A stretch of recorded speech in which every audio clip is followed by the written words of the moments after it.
So, here's a few stories from while working at a coffee shop. I'd been working as a barista for a while, and one afternoon it was really, really busy. Like one of those line of customers at the door busy days. I was on one of the registers, and one of the people in line started yelling, "She fell, she fell." So I turned to look, and my coworker had collapsed and was having a seizure. I immediately grabbed the phone from under the counter and dialed emergency services while turning her head so she wouldn't choke in case she started to vomit or anything. As I'm calmly relaying info to the dispatcher, I can hear this lady in line saying, excuse me. At this point, everyone in the store is on pause because someone's having a medical emergency and operations have completely stopped. And the lady starts saying, "Can you just take my order around her and make it so I can go?" And I'm getting fucking furious because I'm holding like the skinny teenage girl trying to make sure she doesn't die, and this lady's insisting that the wheels of commerce just roll right over her. I'm not facing the counter, so I can't tell if she's getting any kind of admonishment, but I hope she was, or at least if she was getting dirty looks from everyone else in the lines. The paramedics ended up reviving the girl, and she was okay.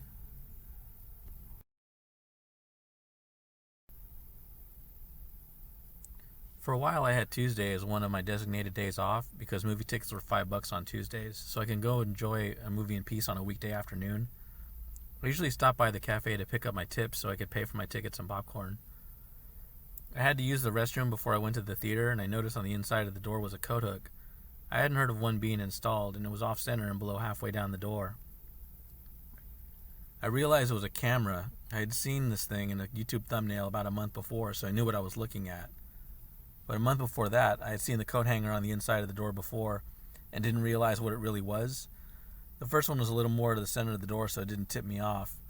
It was gone by the time I was working again, so I just figured it was taken off because it wasn't installed correctly and never thought to mention it. This time I knew exactly what I was looking at and immediately tore it off the screw it was pinned to the door with. I turned it off and it had a battery and a slot for a micro SD card. The police ended up taking it in an investigation, and it turned out that the guy who put it in the restroom had switched it on as he was driving to our store, and since it was motion activated to record, he caught video of himself singing in his car. They eventually caught him, and in his house they found a collection of drugs and footage from the bathrooms of a local high school that he was also filming at. About a month later, I found another hidden camera in our restroom, but this one was a fake power outlet under the sink pointed at the toilet from another angle. The weirdest part about these cameras is that they aren't homemade devices, but mass-produced. They seem like they're specifically for hiding in public spaces like bathrooms. If you wanted to have a camera for security in your home, it could be a bunch of other items that you wouldn't have to drill into your wall that need a separate power source. One that wasn't a AA battery that would need repeated changing. Okay, one last story.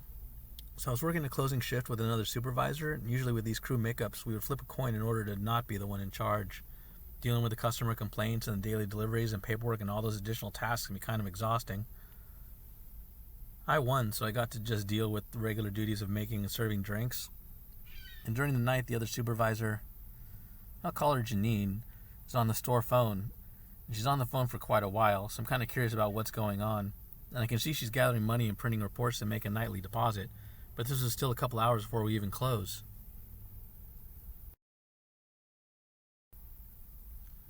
So I walk over and she's really pale and looks like she's on the verge of tears. I ask her what's going on, and she's telling me that corporate is on the phone and doing some kind of store audit.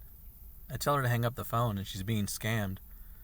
She tells me that the person on the other end is saying that they aren't a scam, so I take the phone from her and hang up the call. She tells me that they were doing an audit against our store manager and wanted her to take the deposit and daily report to a nearby bank. They obviously were planning to mug whoever went to that location, and it's scary to think how far they were willing to go with who showed up. I told her any kind of data or reports like that they needed wouldn't come from a phone call, that they would use the internal messaging and email system for the company.